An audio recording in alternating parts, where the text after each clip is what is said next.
कबीर परमात्मा अपने भगत की ऐसी स्थिति देखकर वहां पर प्रकट हो जाते हैं।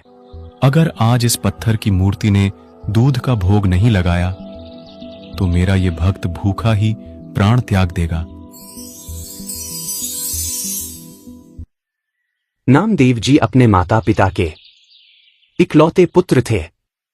नामदेव के माता पिता सुबह सुबह दूध निकालकर लेकर आते थे। सुबह का भोजन करने से पहले वो विट्ठल भगवान को उस दूध से भोग लगाया करते थे। भोग लगाते समय विट्ठल भगवान की मूर्ति के सामने पर्दा लगा देते थे।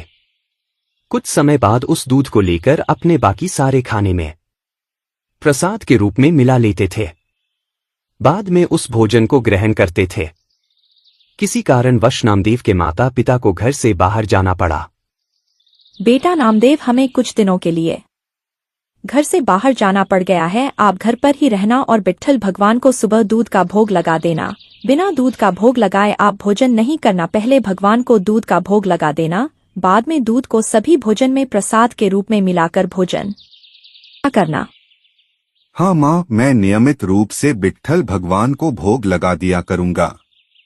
रोज सुबह विट्ठल भगवान को दूध का भोग लगाने के बाद ही दूध को प्रसाद के रूप में भोजन में मिलाकर मुझे भोजन करना है।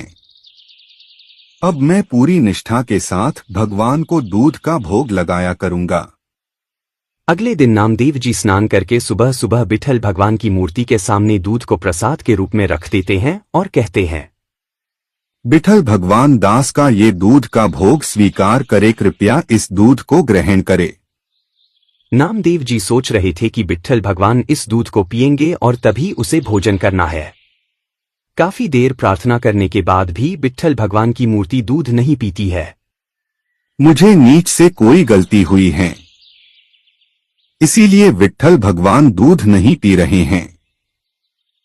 नामदेव जी वहां से चले जाते हैं और भूखे ही रहते हैं। अगले दिन प्रार्थना करते हैं कि भगवान इस दूध को ग्रहण करे, लेकिन उस दिन भी वह मूर्ति उस दूध को नहीं पीती है।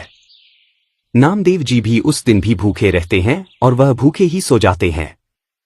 तीसरे दिन नामदेव जी स्नान करके दूध को मूर्ति के सामने रखते हैं और प्रार्थना करने लगते हैं, हे भगवान, कृपया दूध का भोग लगाए। माता ने कहा है कि जब तक आप दूध नहीं पिएंगे तब तक दास को भी कोई भोजन नहीं करना है। भगवान, दास साधना की विधि से परिचित नहीं है। अगर मुझसे कोई गलती हुई है तो मुझे माफ करे, कृपया दूध को पिलो भगवान।